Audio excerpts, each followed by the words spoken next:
Okay, we're back. First things first, I want to give a shout out to Lord Sauce. Um, he's been making well-researched videos. You can tell the amount of time and effort he's taken over his recent content. Actually going away, reading scripture, making notes, processing the information, and then presenting it so men can benefit from his knowledge, wisdom, and life experience. That's exactly how this philosophy was built. It wasn't built by men pissing and moaning about women 24/7. So if you want to get this thing back on track, take a leaf out of Lord Sauce's book, go and subscribe to his channel, and listen to some positive content. Right, let's get into it.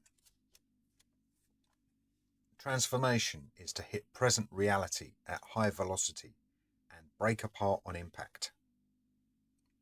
Again, transformation is to hit present reality at high velocity and break apart on impact. That's a quote from David White. In order to transform oneself or one's circumstances, there has to be a letting go of past connections and identities. Often we cling for too long onto familiar places, people, or things because they make us feel comfortable or safe and secure. Unfortunately, nothing lasts forever. People change, places change, and circumstances change. What once felt familiar, safe, and secure becomes unfamiliar and even hostile as we become increasingly disconnected from the things we became attached to. If we fail to adapt to change, we get left behind. We become lost. Notice the use of the word disconnected. Remember, connections and disconnections are social psychology terms. They're social science terms. Ideas about nationality, race, traditional values, and customs can consume a man's identity. They become all-encompassing. However, on an individual level, if you wish to transcend tribalistic ideas about personal identity, you have to accept reality and learn to adapt to change. Hit present reality at high velocity and break apart on impact. Allow yourself to be shattered and reborn. Allow your identity to be shattered and reborn. Embrace adversity and invite transformation. Grow and evolve. If we allow others to completely define who we are through racial or gender stereotypes and national, religious, cultural, or traditional conditioning, we can only become who other people condition us to be. We should only ever accept and maintain culturally conditioned ideas about who we are on our own terms. If we adopt an identity that has been proven to make men disposable, that's a losing strategy, and then we lose. The world moves on and changes whether we like it or not. If outdated modes of thinking no longer work for you as an autonomous man, discard them. If you choose to remain in the same place with the same mindset, disconnected from the things which once felt familiar and safe, you will find yourself descending into a positive feedback loop of ever-increasing disappointments and repeated failures. Remember, if an attitude or strategy has proven itself to be unsuccessful or ineffective, do not repeat it. Stop doing it. Leave it behind, learn from past mistakes, and move on. Now, the term positive feedback loop doesn't mean it's a good thing. Positive, in this context, means it increases in intensity. So if it's a negative effect in a positive feedback loop, you're increasing the negative effects. So in this context,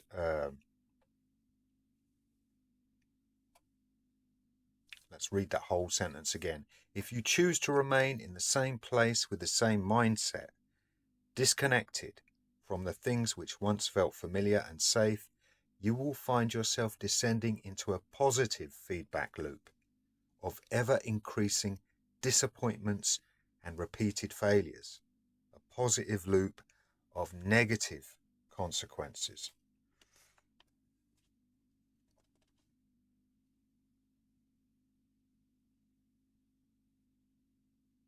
Remember, William James, the father of modern psychology, he said, "The art of being wise is the art of knowing what to overlook." If anything or anyone is holding you back or keeping you in a place you no longer wish to be, cut them off. It's that simple. Yeah? And we learn from past mistakes. We move on. We should always be moving towards the man we wish to be, taking positive steps to build upon the man we were yesterday. We can't achieve this if we allow ourselves to stagnate or be held back. The only way to achieve an authentic sense of self that will allow you to find true purpose and meaning is to stop pointing that finger of blame at the world outside. Once you've identified a problem, your time and energy should be focused on formulating, researching, and implementing a realistic and workable solution.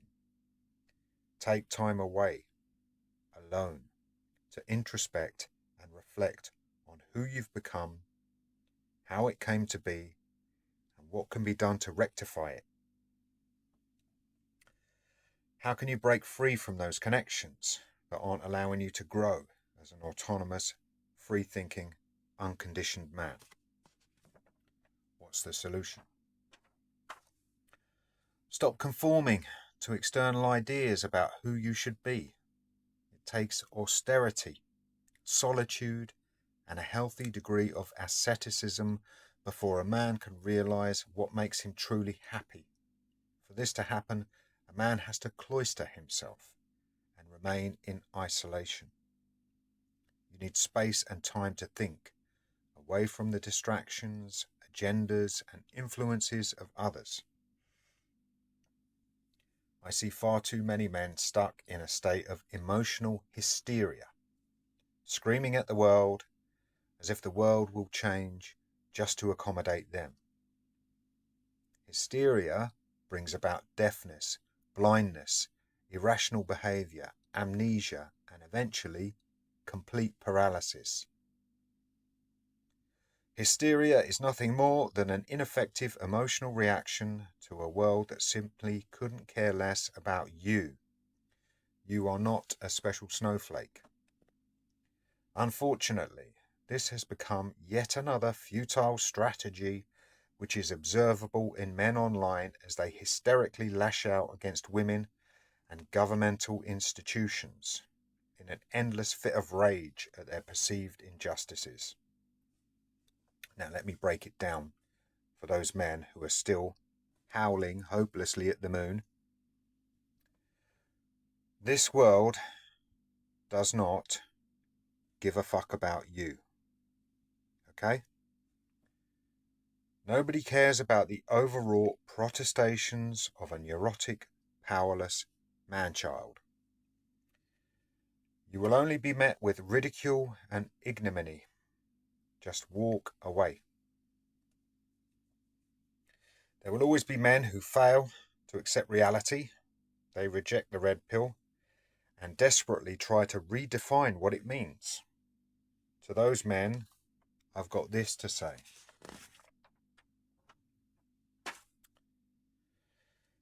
If you continue to defend the very same nationalism that made men like you disposable, nationalism that sent men into wars to die in their millions, that senseless tribalism which pits man against his fellow man, if you advocate for this, you are not a true MGTOW.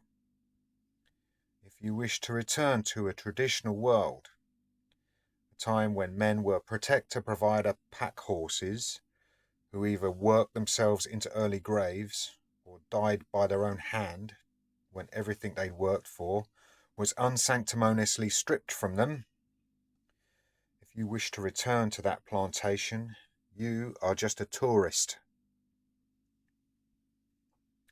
If you are out here preaching tribalism, nationalism, or subservient tradconism, you are not going your own way.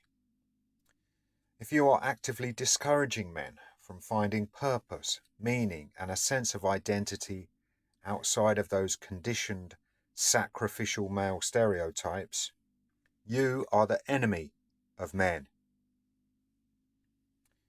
If you continue to adhere to the social conditioning and traditional values which have already burned you, you've learned absolutely nothing.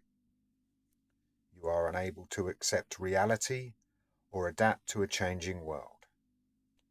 You are a willing and hopeless slave. However, the rest of us can observe these incurable men as they flounder hopelessly and make the same mistakes over and over. A true MGTOW man will see this as common knowledge. No citation needed. It's the undeniable truth. So what's the solution? How can a man successfully go his own way?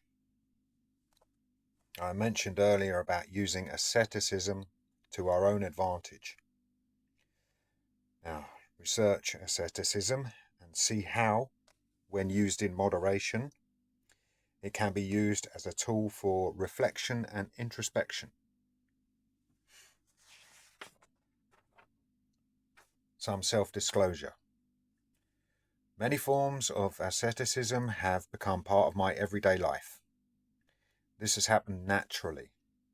I'm celibate for obvious reasons, and I have been for 12 years, since I was 40.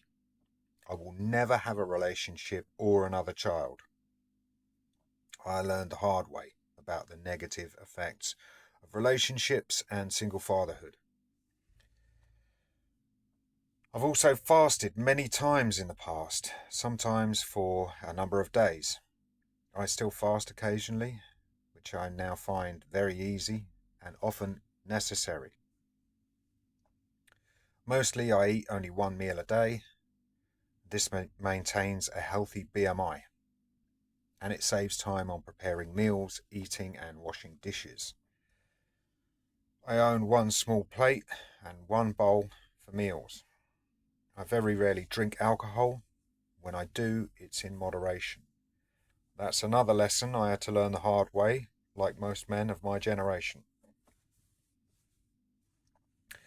I've given away or sold most of my possessions, keeping only the essential things I need to sustain a modest standard of living.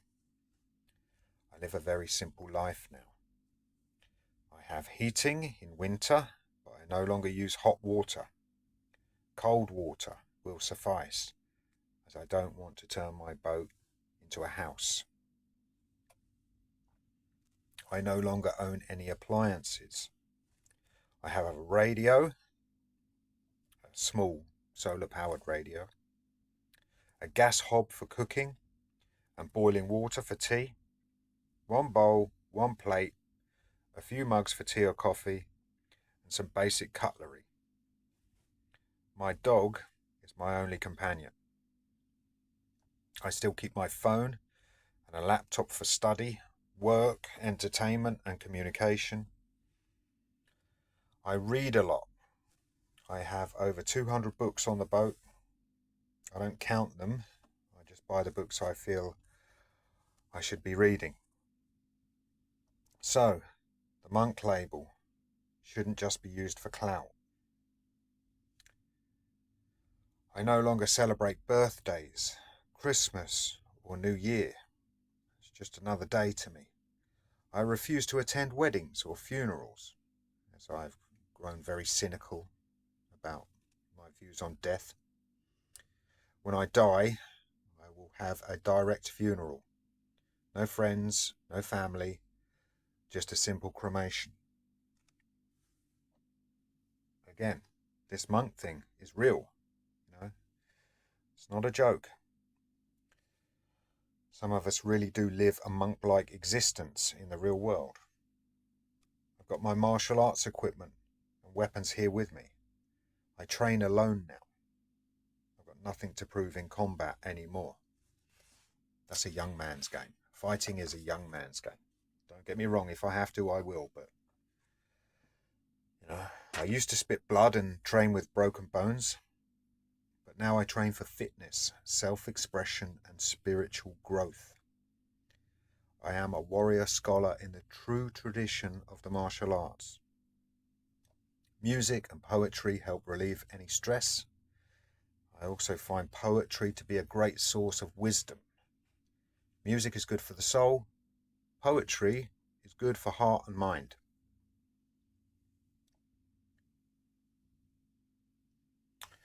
And there's always the fens, the lowlands and rivers which make up my world now. Just have to step off the boat and I'm surrounded with wildlife reserves, ancient fenlands, lakes, woodland and tiny villages to explore. It's a far cry from the soulless council estate where I grew up. I don't even care about money anymore. I only need enough out here for essentials, which isn't a lot. Once you remove money from the equation, you realize just how much time and energy we spent going to places just to make money to pay the bills, to stay in a place we never really wanted to be. Now I have time to rest, to study, to read, relax, and take my time. It's taken me 52 years to get here. If I'd continued to cling on to old beliefs and traditional values, I would still be on that council estate, listening to people who want me to be exactly like them, despite the fact that they're not happy. I can never go back. I cut them all away. So you see, I'm not just talking the talk here. I'm one of the very few men who left the plantation and never looked back. A true MGTOW. And one of the original monks who not only helped build the philosophy, but who actually live by it. When you simplify your life and live with essential items only, you have more space to move. You have less to worry about. You stop wanting. And then you can focus on just being.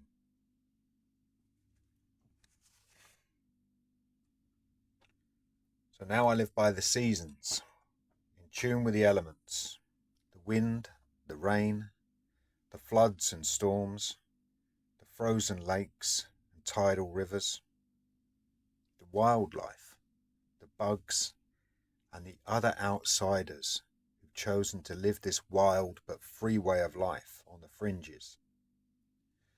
I'm beginning to find true happiness, and I feel more alive than I did before. Okay, some psychology and then some mythology, because every great culture has its esoteric teachings and wisdom hidden in folklore. And you'll notice those books, Mood and Wellbeing, I think that's second or third year psychology, can't remember. And Solutions Focus is a book that was lent to me by a mental health therapist who's another boat owner around here. So here's a very short piece on subjective well-being. Subjective well-being is a positive psychology term. It forms part of Martin Seligman's well-being theory. His 5 elements model, or PERMA, that's an acronym, PERMA, posits that a person's overall well-being is predicted by 5 essential elements. 1, positive emotion. 2, engagement. 3, relationships, not just romantic ones. 4, meaning. And 5, accomplishment. PERMA. So I'll leave links to Seligman's work in the description. But we need to look at some data. before we can understand our own subjective well-being and on which aspects of our lives we should be focusing the majority of our time and energy. Firstly, what makes us happy? Researchers have found that individual circumstances such as being employed, having money, being married, all of those traditional necessities, etc., account for less than 5% of the variance in well-being levels. So the variance in well-being levels is the degree to which it's affected by those factors, while a combination of life circumstances accounts for no more than 10%, according to Schwartz and Strack, 1991. Life circumstances, that refers to socio-economic status, cultural regions, personal experiences and other life variables, relationship status, education level, income, that sort of stuff.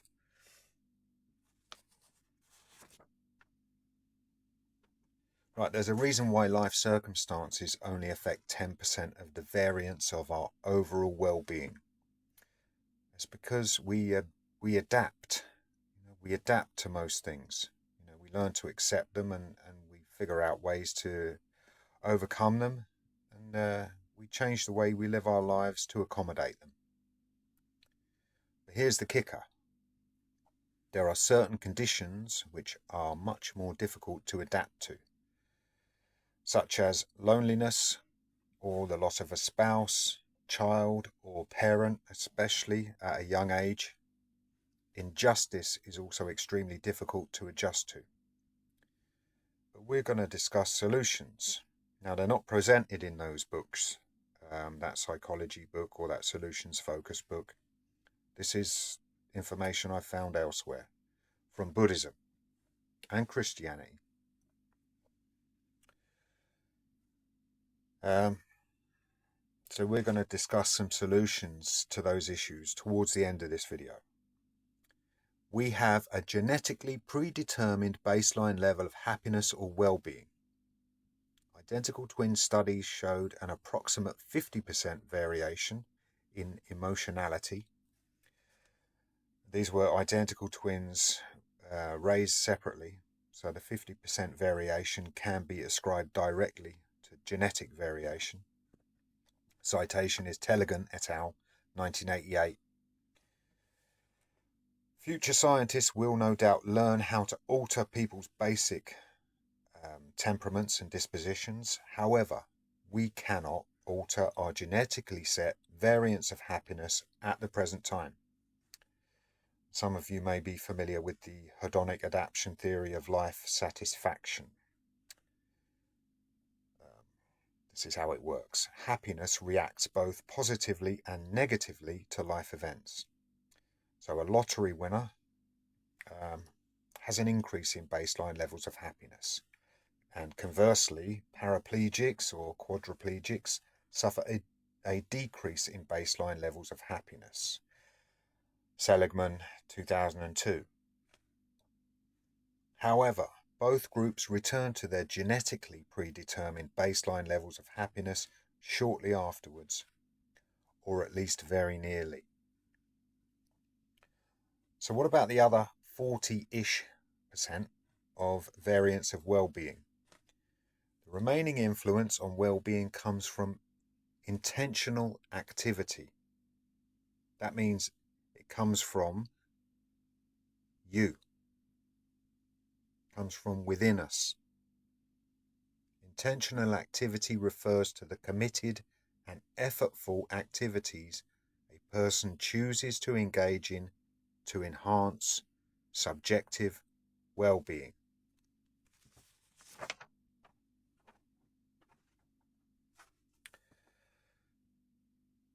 Although the majority of people believe that money can buy happiness, this is not necessarily the case. Money certainly gives a person more options, more choices. But once a basic level of life satisfaction has been reached, the effect of additional monetary wealth on well-being becomes insignificant. Wealth is also relative. millionaires feel poor in comparison to billionaires. You know, people adjust and habituate to acquired levels of wealth relatively quickly. So it's that baseline level of happiness again. It's a bit like the lottery winner and the paraplegic or the quadriplegic. Baseline levels of happiness, they go up and down, and then they return to that constant baseline. There are plenty of people living very simple lives from different cultural backgrounds who are quite happy and content with their lot. So let's get right to the point now. There's a powerful message here, one which many philosophers, sages, psychologists, and religious scholars, they've been preaching this for thousands of years. We cannot ignore life circumstances, we know this. We cannot repress our thoughts, feelings, or emotions. What we must realize is that life circumstances are only a tiny fraction of the overall equation, 10%.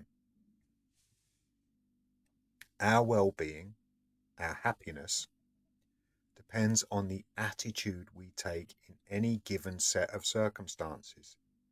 Happiness depends on the things we choose to focus our time and energy on. The overall outcome depends on our intentions, the strategies we choose to apply to our lives, and the deliberate practices we employ to improve our own lives. Well-being is predominantly a combination of genetic levels of baseline happiness and the intentional actions we take. Okay, but remember, we needed to return to grief, loss, and injustice. Now, the solution for these things, again, lies within. And it revolves around forgiveness and resentment. Holding on to resentment doesn't change the past. It changes you. Think about that. Holding on to resentment doesn't change the past. Can't change what happened. Doesn't change the people who did things to you. Yeah, it changes you.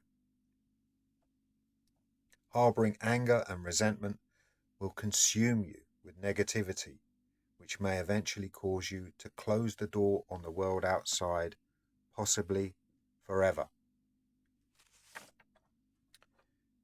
Now, remember, psychology is an evidence-based science, so here's the research to back it up. Researchers have examined the nature of forgiveness. Evidence is emerging to support the claim that forgiveness is better for your well-being than going through life harboring grudges and contemplating revenge. Forgiveness is linked to a reduction in blood pressure and cardiovascular recovery from stress. Citation Friedberg et al., 2007. People who forgive are likely to be happier and more serene. On the other hand, holding on to grudges or dwelling on revenge not only prevents you from moving on, it increases levels of stress, anger, and sadness, and significantly increases heart rate and blood pressure. Like any other internal change we make, it takes a conscious and sustained effort over time to practice forgiveness and allow anger and resentment to subside. Now ask yourself, would you recover faster if you cut yourself away from negative people? You know, some of these toxic groups who keep men in a holding pattern, if you cut yourself away from those, would you recover faster? That's something to think about. Right, bit of Polynesian folklore. There's a lot of wisdom in mythology and folklore. The Polynesians have a saying, standing on a whale, fishing for minnows. We spend so much time focusing on external problems and pointing the finger of blame here, there, and everywhere. The great sages of the past and the research being presented here tells us that we must practice acceptance and forgiveness because many things are simply out of our control. Why occupy ourselves with minnows when we're standing on the biggest mammal in the ocean? The whale represents the very ground of our being, Joseph Campbell once said.